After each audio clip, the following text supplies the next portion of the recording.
प्रधानमंत्री आवास योजना 2025 70,000 टंकार प्रथम किस्ती एवं यही मागणा सुजोग नवेम्बर 2025 रे आपण को मिलवा जाउची।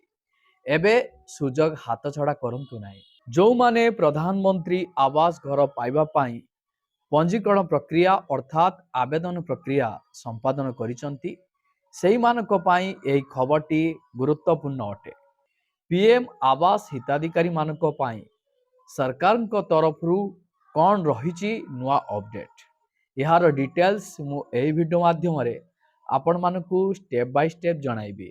सेथिपाई आपण माने वीडियोटी को बिना स्किप रे शेष पर्यंत देखिबे जहा फल रे आपण जानि परिबे बुझी परिबे। वीडियोटी को आरंभ करिबा पूर्वरु आपण समस्त को कहि रखिबी चैनल रे जदि नुआ करी आपण वीडियोटी देखुथांती ताहले वीडियो को लाइक करी चैनल को सब्सक्राइब करी पाखरे थिबा घंटी चिन्ह को दबाई दियंतु। प्रधानमंत्री आवास योजना अर्थात पीएम आवास योजना हेउची एक गुरुत्वपूर्ण सरकारी योजना जहा भारतर ग्रामांचल एवं सहरांचल रे गरीब एवं असहाय परिवार को पक्का सुरक्षित एवं सुलभ गृह जोगेवा पाई लक्ष्य रखा जाइछि। यही योजना अधीन रे सरकार हिताधिकारी मानकु सेमानकर घर निर्माण किंबा उन्नति करिबा पाई सक्षम करिबा पाई सीधा सड़क सेमानक बैंक अकाउंट को आर्थिक सहायता स्थानांतर करती। संप्रति प्रधानमंत्री आवास योजना अधीन रे 70,000 टंकार प्रथम किस्ती हिताधिकारी अकाउंट को स्थानांतर करा जाइछि जहा योजना को आहुरी प्रासंगिक एवं लाभदायक करिछि। प्रधानमंत्री आवास योजना अर्थात PMAYG रो दुईटी मुख्य वर्ग अछि। एक रे ग्रामीण MAYG एवं सहरांचल MAYU। ग्रामांचल रे एही योजना गरीब परिवार को 25 वर्ग मीटर प्राय 270 वर्ग फुट पक्का घर जोगेबा उपरे ध्यान दिए जेउथिरे परिमल विद्युत पानी एवं शौचालय भली अत्यावश्यक सुविधा उपलब्ध। सहरांचल रे एही योजना एही क्षेत्रर गरीब परिवार को सुलभ बासगृह जोगेबा पाई मध्य लक्ष्य रखिछि जेउथिरे गृह ऋण उपरे सुद सब्सिडी एवं अन्यान्य सहायक व्यवस्था अंतर्भुक्त। देखंतु प्रधानमंत्री आवास योजना ग्रामीण PMAYG अधीन रे सरकार संप्रति 70,000 रो प्रथम किस्ती हिताधिकारी आधार संलग्न बैंक अकाउंट को सीधा सड़क हस्तांतर करने आरंभ करिसंती। एही राशि सेही परिवार गुड़िक को दिया जाए जो माने सरकारी मानदंड पूरण करती एवं सामाजिक अर्थनीतिक जाति जनगणना SECC 2011 एवं ग्राम सभा द्वारा जांच प्रक्रिया पर चयन करा जाए।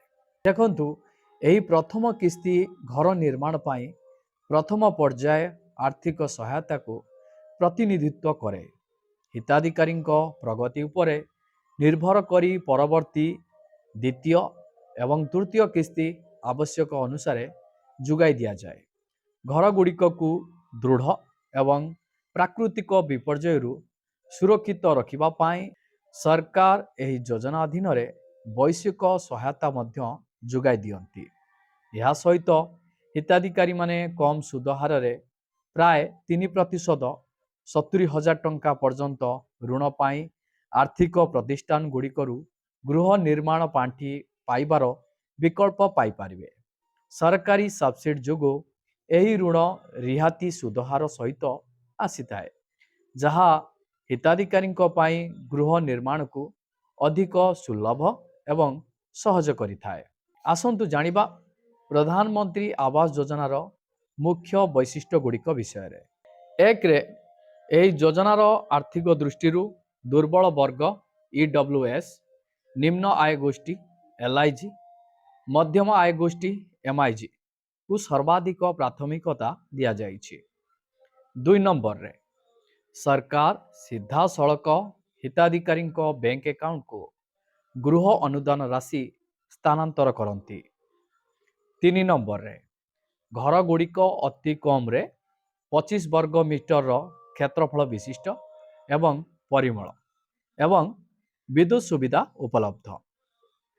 ଚାରି ନମ୍ବରରେ ଏହି ଯୋଜନାରେ ସ୍ୱଚ୍ଛ ଭାରତ ମିଶନ ଅଧୀନରେ ଶୌଚାଳୟ ନିର୍ମାଣ ପାଇଁ ଅତିରିକ୍ତ 12,000 ଟଙ୍କା ମଧ୍ୟ ଯୋଗାଇ ଦିଆଯାଉଛି। ପାଞ୍ଚ ନମ୍ବରରେ ଗ୍ରାମାଞ୍ଚଳରେ ଏହି ଯୋଜନାରେ ସାମାଜିକ ଅର୍ଥନୈତିକ ଜାତି ଗଣନା SECC 2011 ଆଧାରରେ ଯୋଗ୍ୟ ପରିବାରଗୁଡ଼ିକକୁ ଅନ୍ତର୍ଭୁକ୍ତ କରାଯାଇଛି। 6 ନମ୍ବରରେ ଏହି ଯୋଜନା ଅନ୍ତର୍ଗତ ଘର ଡିଜାଇନ ବିପର୍ଯ୍ୟୟ ପ୍ରତିରୋଧୀ ଏବଂ ସ୍ଥାନୀୟ ପରିସ୍ଥିତି ସହିତ ଖାପ ଖୁଆଇଛି। 7 ନମ୍ବରରେ ଅଗ୍ରଗତି ଅନୁସାରେ କିସ୍ତିରେ ଆର୍ଥିକ ସହାୟତା ସୁନିଶ୍ଚିତ କରାଯାଏ। 8 ନମ୍ବରରେ ହିତାଧିକାରୀମାନେ ଅନଲାଇନରେ ଆବେଦନ କରିପାରିବେ ଏବଂ ଡିଜିଟାଲ ପ୍ଲାଟଫର୍ମରେ ଯୋଜନାର ପ୍ରଗତି ବିଷୟରେ ସୂଚନା ମଧ୍ୟ ପାଇପାରିବେ। ଆସନ୍ତୁ ଜାଣିବା ଯେଉଁମାନେ ଆବେଦନ କରିନାହାନ୍ତି ସେମାନେ କେମିତି ଆବେଦନ କରିପାରିବେ। ଦେଖନ୍ତୁ, ପ୍ରଧାନମନ୍ତ୍ରୀ ଆବାସ ଯୋଜନା ଗ୍ରାମୀଣ ପାଇଁ ଆବେଦନ କରିବା ବହୁ ସହଜ। ହିତାଧିକାରୀମାନଙ୍କୁ ଏହି ଭିଡ଼ିଓରେ ପଦକ୍ଷେପ ଗୁଡ଼ିକକୁ ଅନୁସରଣ କରିବାକୁ ପଡ଼ିବ। ଏକରେ ଆପଣମାନେ ସର୍ବପ୍ରଥମେ ସରକାରୀ ପୋର୍ଟାଲ କିମ୍ବା ନିକଟସ୍ଥ ସରକାରୀ କେନ୍ଦ୍ର ଅର୍ଥାତ୍ CSCକୁ ଯାଇ ଆବେଦନ ଫର୍ମ ପାଆନ୍ତୁ। ଦୁଇ ନମ୍ବରରେ ଆପଣଙ୍କର ଆଧାର କାର୍ଡ଼, ବ୍ୟାଙ୍କ ପାସବୁକ୍ ଏବଂ ଜମି ମାଲିକାନା ପ୍ରମାଣପତ୍ର ଭଳି ଆବଶ୍ୟକ କାଗଜପତ୍ର ପ୍ରସ୍ତୁତ କରନ୍ତୁ। ତିନି ନମ୍ବରରେ ବ୍ୟକ୍ତିଗତ ବିବରଣୀ, ବ୍ୟାଙ୍କ ଆକାଉଣ୍ଟ ନମ୍ବର, ଆଧାର ନମ୍ବର ଇତ୍ୟାଦି ସହିତ ଆବେଦନ ଫର୍ମ ପୂରଣ କରନ୍ତୁ ଏବଂ ଆଧାର ଲିଙ୍କ ହୋଇଥିବା ସମ୍ମତି ଫର୍ମ ଦାଖଲ କରନ୍ତୁ। ଚାରି ନମ୍ବରରେ ଆବେଦନ ଦାଖଲ କରିବା ପରେ ଗ୍ରାମ ସଭା ଦ୍ୱାରା ଯାଞ୍ଚ ଦ୍ୱାରା ଯୋଗ୍ୟତା ନିର୍ଣ୍ଣୟ କରାଯାଏ। 5 ନମ୍ବରରେ ଯଦି ଯୋଗ୍ୟ ବିବେଚିତ ହୁଅନ୍ତି ତେବେ ଯୋଜନା ଅଧୀନରେ ପ୍ରଥମ କିସ୍ତି ସିଧାସଳଖ ହିତାଧିକାରୀଙ୍କ ବ୍ୟାଙ୍କ ଆକାଉଣ୍ଟକୁ ପ୍ରଦାନ କରାଯିବ। ଯଦି ହିତାଧିକାରୀଙ୍କୁ ନିର୍ମାଣ ଋଣ ଆବଶ୍ୟକ ତେବେ ସେମାନଙ୍କୁ ଆବେଦନରେ ଏହି ବିକଳ୍ପ ଚୟନ କରିବାକୁ ପଡ଼ିବ ଏବଂ ଆବଶ୍ୟକ ପରିମାଣ ଲେଖିବାକୁ ପଡ଼ିବ। ତାପରେ ସମ୍ପୃକ୍ତ ଆର୍ଥିକ ପ୍ରତିଷ୍ଠାନରୁ ଅନୁମୋଦନ ନିଆଯିବ। ଆସନ୍ତୁ ଜାଣିବା ଯୋଜନା ଏବଂ ସର୍ଭେ ପ୍ରକ୍ରିୟା କେମିତି କ'ଣ ହେବ। ଦେଖନ୍ତୁ, ପ୍ରଧାନମନ୍ତ୍ରୀ ଆବାସ ଯୋଜନାର ସଫଳତା ସୁନିଶ୍ଚିତ କରିବା ପାଇଁ ଗ୍ରାମାଞ୍ଚଳରେ ବ୍ୟାପକ ସର୍ଭେ କରାଯାଏ, ଯାହାକୁ ଆବାସ ସର୍ଭେ କିମ୍ବା ଆବାସ ପ୍ଲସ୍ ସର୍ଭେ କୁହାଯାଏ। ଏହି ସର୍ଭେ ଗୁଡ଼ିକ ପରିବାରର ସାମାଜିକ ଆର୍ଥିକ ସ୍ଥିତି, ସେମାନଙ୍କର ପ୍ରକୃତ ବାସସ୍ଥାନ ଆବଶ୍ୟକତା ମୂଲ୍ୟାଙ୍କନ କରେ ଏବଂ ଜମି ଦଲିଲ ଯାଞ୍ଚ କରେ। ଏହି ସର୍ଭେ ଗୁଡ଼ିକ ଗ୍ରାମ ପଞ୍ଚାୟତ ସ୍ତରରେ ଗ୍ରାମ ସଭାର ଅଂଶଗ୍ରହଣରେ କରାଯାଏ, ଯାହାଦ୍ୱାରା ସଠିକ ଏବଂ ଉପଯୁକ୍ତ ହିତାଧିକାରୀ ଯୋଜନାର ଲାଭ ପାଇପାରିବେ ତାହା ନିଶ୍ଚିତ କରାଯାଇପାରିବ। ଦେଖନ୍ତୁ, ସର୍ଭେ ସମୟରେ ସଂଗୃହୀତ ତଥ୍ୟ ଗ୍ରାମ ପଞ୍ଚାୟତ ଏବଂ ଜିଲ୍ଲା ପ୍ରଶାସନକୁ ଯୋଜନାର ଅଗ୍ରଗତି ତଦାରଖ କରିବାରେ ଏବଂ ଗୃହ ନିର୍ମାଣ ପାଇଁ ବଜେଟ୍ ଆବଣ୍ଟନ କରିବାରେ ସାହାଯ୍ୟ କରେ। ଏହା ଯୋଜନାକୁ ସ୍ୱଚ୍ଛ ଏବଂ ଦକ୍ଷ କରିଥାଏ। ସମସ୍ତ ଗୃହ ନିର୍ମାଣ କାର୍ଯ୍ୟ, ଦେୟ ଏବଂ ଅଗ୍ରଗତି ଡିଜିଟାଲ ଭାବରେ ଟ୍ରାକ୍ କରାଯାଏ, ଯାହା ଦୁର୍ନୀତିର ସମ୍ଭାବନାକୁ ହ୍ରାସ କରେ